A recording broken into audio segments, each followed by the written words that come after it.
အားလုံးမင်္ဂလာပါ Welcome to the page မှာနေအားလုံးကိုပြန်လည်ကြိုဆိုပါရစေ။ကျမတို့သွားနေတဲ့ series ဖြစ်တဲ့ Childhood Set Management series ရဲ့ဖတ်တူလေးကိုဒီနေ့သွားမှာဖြစ်ပါတယ်။ဖတ်ဝဲမှာပြောသလိုပဲကလေးတွေမှာဒီဘောနော်ပါရမီတွေပါလာတယ်၊စွမ်းဆောင်ရည်တွေပါလာတယ်။အဲ့ဒါကိုကျမတို့ကဆက်လက်ပြီးတော့ပြုစုပြောထောင်ခြင်းအပြင်ကလေးတွေကပို့ပြီးတော့မှစီမံခန့်ခွဲမှုမှာပုံမပြီးတိုးတက်လာမှာဖြစ်တယ်။ဆိုတော့ကျမတို့ပထမဦးဆုံးဒီနေ့ကတော့ managerial skill 3ခုနဲ့ကျမမိတ်ဆက်ပေးချင်ပါတယ်။ဒါကတော့ဒီ American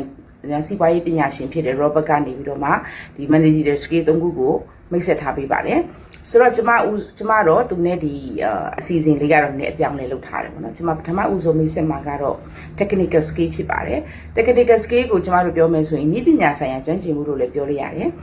်တို့မဟုတ်ပေါ့နော်လက်တွေ့ကျင့်သုံးနိုင်တဲ့ skills တွေဖြစ်ပါတယ်ပေါ့နော်ဆိုတော့ကလေးတွေကိုကျမတို့ကခုနပါလာတဲ့စွမ်းဆောင်ရည်တွေကနေမှကျမတို့ကပေါင်းဆက်ပြီးတော့မှထပ်ပြီးတော့စီမံခန့်ခွဲမှုပိုင်းကိုဆက်ပြီးတော့သင်ပေးမယ်ဆိုရင်ဥပမာအပြင်စာတွေထပ်သင်ပေးမယ်เนาะဒီ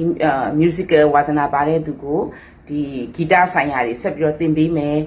နောက်တစ်ခါဆိုရင်ကလေးတွေအချက်ပြုတ်ဝါသနာပါတယ်ဆိုအချက်ပြုတ်ကိုဆက်ပြီးတော့သင်ပေးမယ်ဆိုရင်ကလေးတွေကပို့ပြီးတော့ထူးခြားတဲ့ဒီ skills တွေကိုရရှိလာမှာဖြစ်တယ်ပေါ့နော်ဆိုတော့နောက်တစ်ခုကြတော့ကျမတို့ကဥပမာအပြင်ကြည့်မယ်ဆိုရင်တော့ဒီဂျပန်တို့တရုတ်တို့မှာပေါ့နော်ကျမတို့ဗာတွေ့ရလဲဆိုတော့ကလေးတွေကိုဒီပေါ့နော်ကျောင်းစာသင်ခန်းမှာတွေကချက်ပြုတ်ခိုင်းတာတို့เนาะနောက်တစ်ခါဒီတန့်ရှင်းရေးတေချာလုပ်ခိုင်းတာတို့ဒါတွေကိုသူတို့ကစပြီးတော့လက်ကျင့်သင်ကြားပေးခြင်းအပြင်ကလေးတွေဟာဒီကြီးလာတဲ့အခါမှာပို့ပြီးတော့တာဝန်ယူတတ်တယ်ပို့ပြီးတော့လည်းလုပ်တတ်တဲ့ကလေးတွေပေါ့နော်ဒီ technical ကိုကျွမ်းကျင်တဲ့ကလေးတွေဖြစ်ပါတယ်ဆိုတော့ဒါဟာကျမတို့ရဲ့ဘဝရဲ့ဒါfoundation ပေါ့အခြေခံအုတ်မြစ်တစ်ခုလည်းဖြစ်ပါတယ်ဆိုတော့အဲ့ဒါနဲ့ဆက်ပြီးတော့ကျွန်မနောက်တစ်ခုမိတ်ဆက်ပေးချင်ပါတယ်နောက်တစ်ခုကတော့ကျွန်မတို့ conceptual skill ကိုဆက်သွားပါမယ် conceptual skill လို့ပြောတဲ့အခါမှာပေါ့နော်ကလေးတွေကဒီမဟာဗျူဟာစဉ်းစားနိုင်စွမ်းတွေပေါ့နော်ဒီအနာဂတ်ကိုကြိုမြင်နိုင်တာကြိုပြီးတော့သိနိုင်တာမျိုးတွေပေါ့နော်ဆိုတော့ကြိုပြီးတော့လုပ်ပြီးတော့ဘာလုပ်မလဲဘယ်လိုလုပ်မလဲဘယ်လိုပိုကောင်းအောင်လုပ်မလဲဘာကြောင့်လုပ်မှာလဲ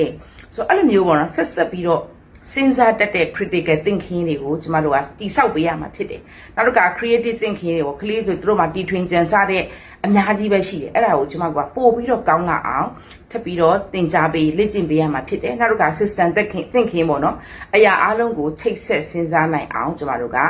စဉ်းစားပေးလုပ်ပေးရမှာဖြစ်တယ်ပေါ့နော်။နောက်တစ်ခုကြရင်တော့ပို့ပြီးတော့ဒီလင်းယုံငဲ့လို့ပေါ့လင်းယုံငဲ့ဆိုဒီမြေပြင်မှာဝဲဖြန့်လိုက်တယ်ရေပြင်ကိုကြည့်လိုက်တယ်ရေပြင်မှာသူ့ရဲ့သားကောင်ကလှုပ်ရှားနေတာဝေးအရက်နေမြင်ပြီးတော့သူထိုးတုပ်ပြီးတော့မ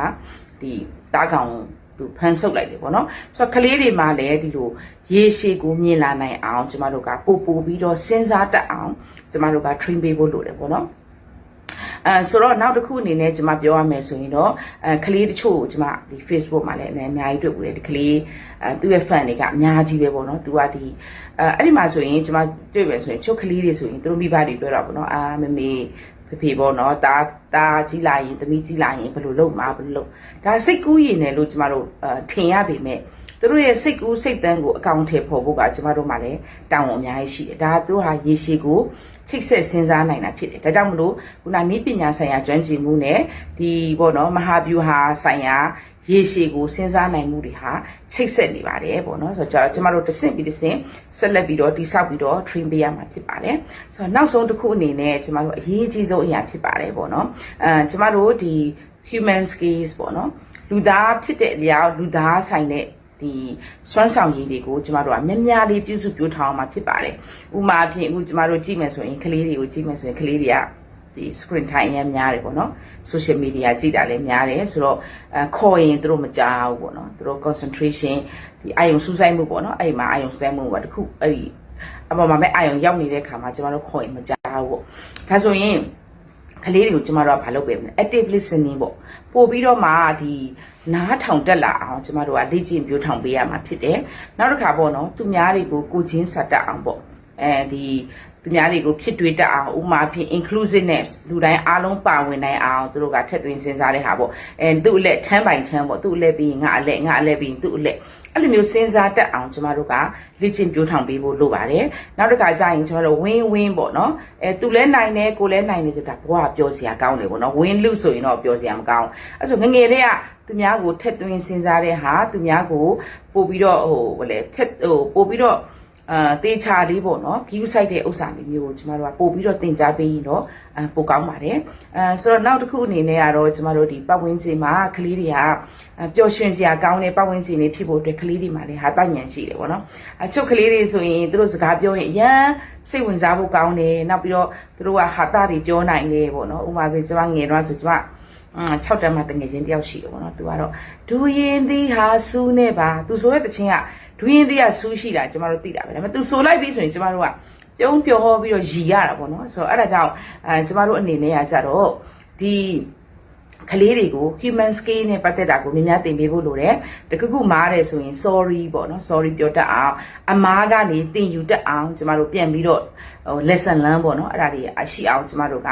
ကလေးတွေကိုဆက်လက်ပြောထောင်ပေးဖို့လိုပါတယ်ဆိုတော့ကျမအနေနဲ့ဒီနေ့နှိကုံးချိုးရမယ်ဆိုရင်တော့ခုနကအခြေခံဖြစ်တဲ့စွမ်းဆောင်ရည်တွေဒီ technical skill တွေရှိရမှာဖြစ်တယ်လို့ conceptual skill ရှိရမှာဖြစ်တယ်လို့ human skill ဟာဆိုရင်လေကျမတို့ပတ်ဝန်းကျင်နဲ့သဟဇာတဖြစ်အောင်ပတ်ဝန်းကျင်နဲ့ဆက်သွယ်မှုကောင်းအောင်လို့ကျမတို့ကဆက်လက်ပြီးတော့လေ့ကျင့်သင်ကြားပေးဖို့လိုပါတယ်ဆိုတော့ဒီနေ့ကတော့ဒီလောက်ပဲနှိကုံးချုပ်ချင်ပါတယ်ရှင်ကျေးဇူးတင်ပါတယ်ဆိုတော့တကယ်လို့ကျမရဲ့ဒီ sharing session တွေကိုပို့ပြီးတော့ကြည့်ချင်နေဆိုရင် like and follow share တွေလုပ်ထားပေးပါလို့ပြောချင်ပါတယ်နောက်